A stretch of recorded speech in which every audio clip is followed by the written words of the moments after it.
इसलिए मैं press conference कर रहा हूं कि मुझे इस सरकार की अर्थव्यवस्था का मॉडल समझ में नहीं आ रहा। मैं तो इस देश का योजना मंत्री भी रहा, योजना आयोग में, प्लानिंग कमीशन में बैठता था जहां सारे आर्थिक विषय आते थे, लेकिन मुझे ये समझ में नहीं आ रहा है कि किस आर्थिक मॉडल पे सरकार चल रही है। सरकारी खजाने अगर खाली हैं तो आपने सारे टैक्स बढ़ा बढ़ा के हर चीज को महंगा कर दिया, चाहे पेट्रोल डीजल की कीमतें हो। 2014 का चुनाव मुझे याद है कि इन्होंने वादा किया था देश से कि हम 40 रुपए लीटर पेट्रोल और 30 रुपए लीटर डीजल देंगे अगर हमारी भाइयों बहनों की सरकार आ गई तो ना 40 रुपए तो पेट्रोल छोड़ दो, 100 रुपए का आंकड़ा पार कर रहा है। और डीजल जो आम आदमी का ईंधन होता था, जिसके जरिए वो अपना ट्रांसपोर्ट छोटे मोटे करके चलाता था, वो भी पेट्रोल के जमाने पेट्रोल की कीमतों के करीब करीब पहुंच गया। तो उससे हर चीज महंगी होती है। तो आज आप देखो, पेट्रोल, डीजल, गैस, तीन चीजों की जिसको आम आदमी की जरूरत पड़ती, भयानक महंगी है। और कांग्रेस ने आज इंडिया स्पीक्स करके इस पे कैंपेन भी चलाया हुआ वहां पे, क्योंकि उससे हर आदमी, गांव तक आदमी जुड़ा हुआ है। वो सारा महंगा हो रहा। इसके बाद खाने की सारी चीजें महंगी, सरसों का तेल कहां पहुंच गया, प्याज की कीमत कहां पहुंच गई। अगर आप देखते जाओ एक एक आइटम, ऐसी कोई चीज नहीं जो सस्ती नहीं है। और हर चीज पे कर भी बढ़ाते चले जा रहे हैं, उसे महंगा भी करते चले जा रहे हैं। हम आपका एक तर्क समझ सकते हैं कि इसके जरिए सरकार अपने जो है खजाने में पैसा ला रही है। जब मैं मिनिस्टर था योजना आयोग में तो $115 में क्रूड ऑयल मिलता था ब्रेंट का, और कुछ दिन 120 भी गया। इनके जमाने में $30 आ गया और 30 से 60 के बीच में घूमता रहता है। माने कि ऑलमोस्ट ये मान लो कि आधा और आधे से भी कम से विश्व बाजार में तेल मिल रहा। और इसके बावजूद जो हमारे जमाने में थे उससे 1.5 गुना ज्यादा था। मैं उस सरकार में था तो 68 रुपए में पेट्रोल था, आज 100 के पार हो रहा है। और कोई कुछ नहीं बोल रहा, चाहे जितने हीरो हैं उस समय बोल रहे थे, देश के नायक खलनायक सब बोल रहे थे, सब चुप बैठे, कोई नहीं बोल रहा। और लोगों की जेब से पैसा चलता चला जा रहा। इसी तरह दूसरी तमाम जो चीजें हैं वो सब भी बढ़ती चली जा रही। कोई चीज आज की तारीख में सस्ती नहीं। महंगाई अपने चरम पर पहुंच गई है।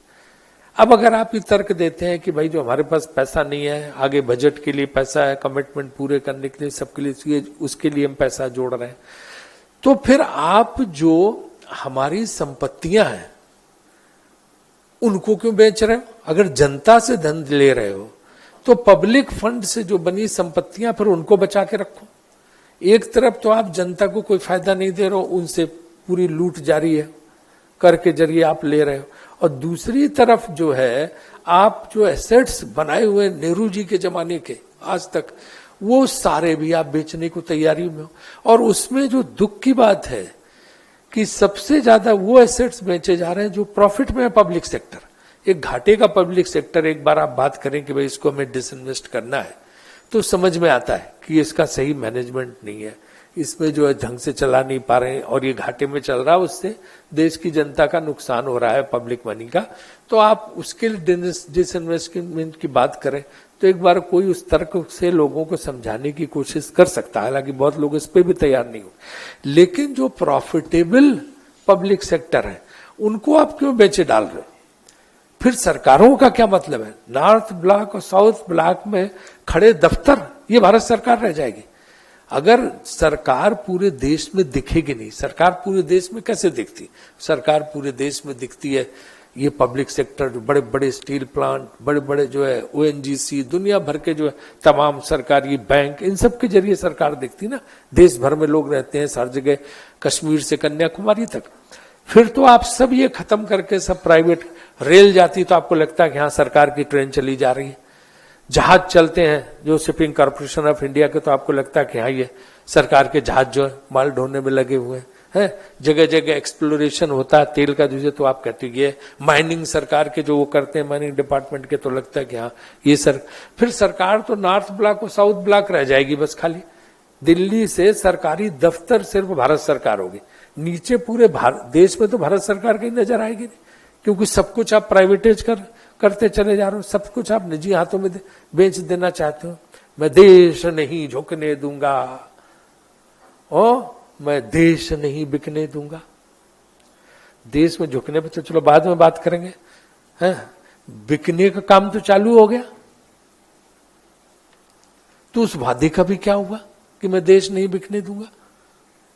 तो एक तरफ आप जनता को महंगाई के बोझ से पूरा करके पैसा इकट्ठा कर रहे हो, और दूसरी तरफ जो कुछ जनता के पैसे से बना है 70 साल में, वो सब आप बेचे दे रहे हो, और उसमें भी प्रॉफिटेबल चीजें। तो गवर्नमेंट को इस पे रिकंसीडर करना चाहिए कि जो प्रॉफिटेबल पब्लिक सेक्टर है उनको न बेचा जाए, बल्कि उनका मैनेजमेंट ठीक किया जाए और उनको और अच्छे ढंग से चलाया जाए। क्योंकि कई ऐसे स्ट्रेटेजिक सेक्टर हैं जिसमें प्राइवेट कंपनी नहीं आएंगी। उस समय कौन तैयार था स्टील प्लांट लगाने के लिए? जब नेहरू जी ने लगाए तो स्टील अथॉरिटी इंडिया शुरू किया था। कौन एक्सप्लोरेशन में इतना पैसा डालने को तैयार था जब ओएनजीसी बनाया गया, है ना? और तमाम ही पब्लिक सेक्टर। तो ऐसे सेक्टर ऐसे हैं जहां प्राइवेट सेक्टर न उतना पैसा लगा सकता और न रिस्क लेने को तैयार है। प्राइवेट सेक्टर उसी जगह जाएगा जहां उसे लगेगा कि आमदनी हो रही है और यहां से हम आमदनी बना सकते। एयर इंडिया क्यों नहीं बेच पा रही इतने दिन से? तो आप लगा रहे हो, क्यों नहीं बेच पा रहे हो? क्योंकि उसमें खतरा, उसको लगता है कि यार कहीं घाटा ना हो जाए। सब एसेट्स देखते हैं कि किसी पब्लिक सेक्टर के साथ कितनी जमीनें हैं, कितने हजार एकड़ जमीन है, कितनी ये है, वो सब देख के जो है पब्लिक सेक्टर खरीदने के लिए लोग ये करते हैं। तो इसमें सरकार को बहुत सोचना चाहिए और इस चीज को देखना चाहिए कि एक तरफ आप महंगाई बढ़ा के लोगों की जेब से पैसा ले रहे हो, और दूसरी तरफ जो आम जनता की धन से बनाई हुई संपत्तियां हैं उनके खून पसीने से, उनको बेचने का ये सरकार काम कर रही है। अब जो इसमें बेचने वाली बात है उस पर याद हो कि सोनिया जी ने भी परसों काफी विस्तार से वो डाला है। देश की अर्थव्यवस्था पे मनमोहन सिंह जी ने भी किया कि पहले तो आपने गलत फैसले लिए, आपने जो है वो लागू किया इस देश में नोटबंदी, आपने जैसी जीएसटी लाए, फिर जैसे ढंग से आपने लॉकडाउन किया, उसकी वजह से अर्थव्यवस्था चौपट हो गई। अब उसकी सजा आप जनता को दे रहे हो कि उनकी जेब पे भी डाका जा रहा, उनकी जेब से महंगाई भी आपने बढ़ा दी, और उनके जो एसेट्स हैं वो सब बेच बांच के आप इस देश में सिर्फ नॉर्थ ब्लॉक साउथ ब्लॉक बचेगा, कुछ बचेगा ही नहीं, बाकी कहीं कुछ रह नहीं जाएगा। सरकार नाम भारत सरकार नाम की चीज नहीं दिखेगी। इस मामले में विस्तार से रिसर्च करके जो हमारे गौरव वल्लभ जी ने तैयार किया है, जो एक टेक्निकल एस्पेक्ट है इसका कि किस तरह से बेचने का कितना ये नुकसान है, तो मैं गौरव जी से अनुरोध करूंगा कि आप जो है हमारे मित्रों को इस मामले में जो है देने के लिए।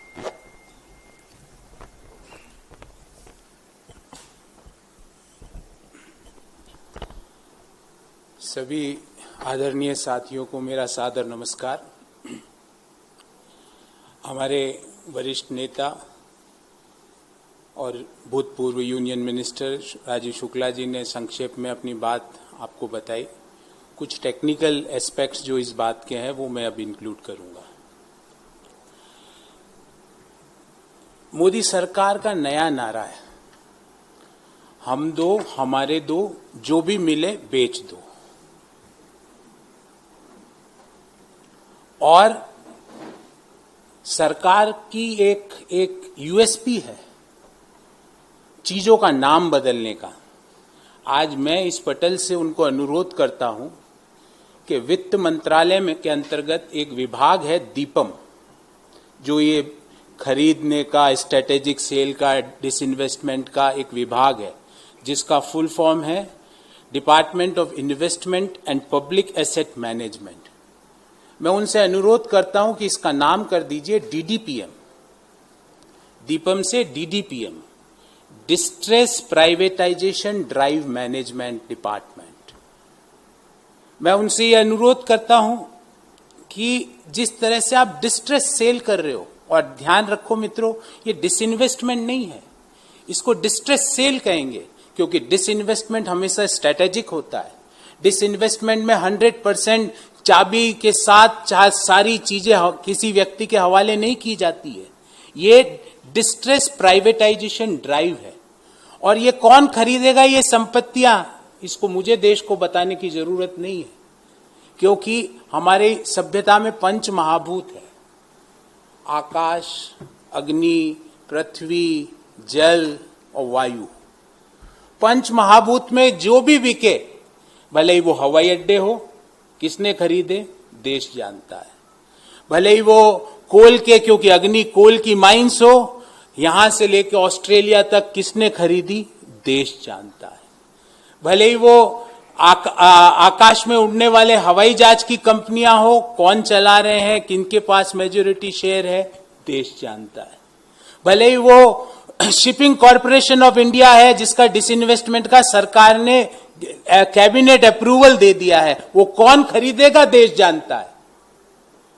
ये पंच महाभूत जो है वो दो व्यक्तियों के, दो समूह के हवाले करने का काम हो रहा है।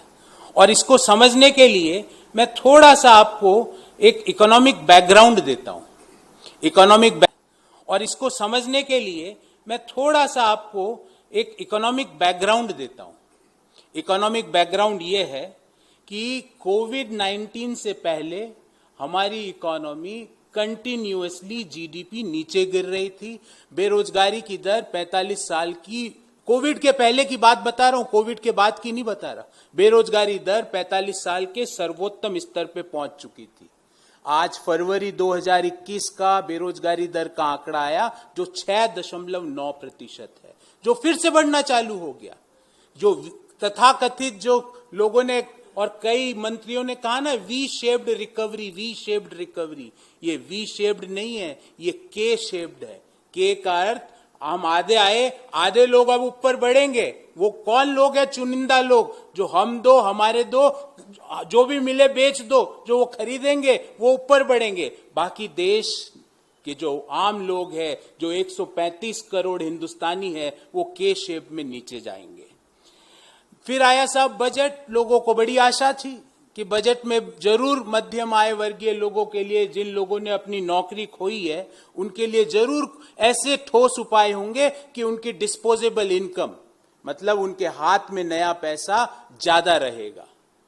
क्या एक भी ऐसा बजट में उपाय किया गया जिसमें मध्यम आय वर्गीय, जिसमें किसान, जिसमें मजदूर के हाथ में एक नया पैसा भी एक्स्ट्रा आ रहा है? हां, बजट में पहले 1 घंटे तक क्या उल्लेख हुआ वो भी बताता हूं।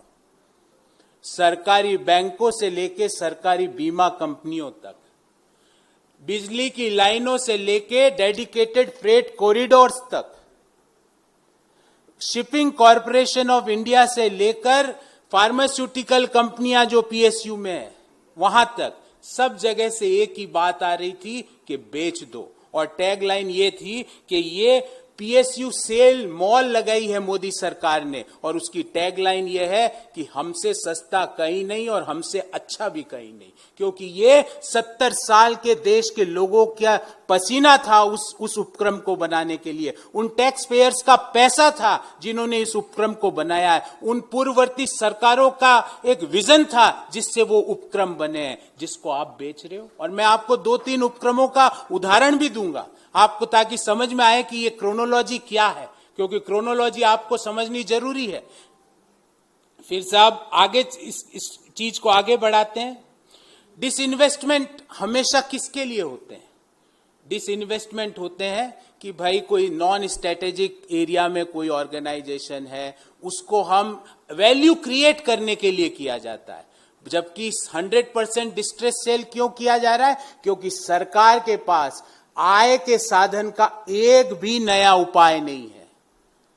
तो when you are having a shortage of getting the revenue, what you are doing, you are selling the PSUs which was generated, which was created by hard work of crores of Indians, by the money of the taxpayers of the crores of Indians, by the vision of the previous governments. उसको आप बेच रहे हो क्योंकि आपके पास कोई साधन ही नहीं है, आपकी कोई विजन ही नहीं है। हमारी सभ्यता में, मेरी जहां मेरी परवरिश हुई है, वहां हमारे माता पिता कहते थे, बेटा या तो पढ़ लिख ले, अच्छे से नौकरी कर ले, या बाप दादा की संपत्तियां बेच के अपना काम चलाना। ये वही सरकार है जिसका कोई रेवेन्यू जनरेशन का विजन नहीं है, जिसका रेवेन्यू का एक ही मॉडल है, या तो पेट्रोल डीजल पर एक्साइज ड्यूटी बढ़ाओ, जो कि कोई भी कर सकता है।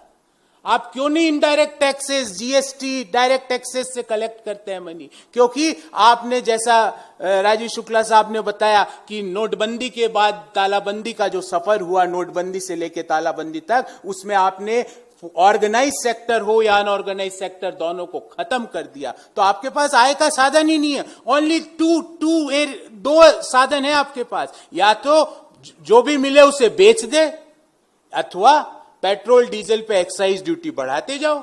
800% डीजल पे बढ़ा दी, 250% से ज्यादा पेट्रोल पे बढ़ा दी एक्साइज ड्यूटी 2014 की तुलना में।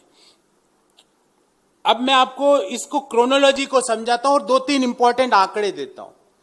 यूपीए 1 और 2 10 साल के कार्यकाल में टोटल डिसइन्वेस्टमेंट से या सेल ऑफ पीएसयू से 1,14,000 करोड़ रुपया एकत्रित हुआ।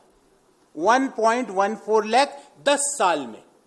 मोदी सरकार के पहले साल का कारनामा सुनिए, 2,80,000 crore in the first 5 years of the Modi government. Last year they can't do anything because we were under the pandemic.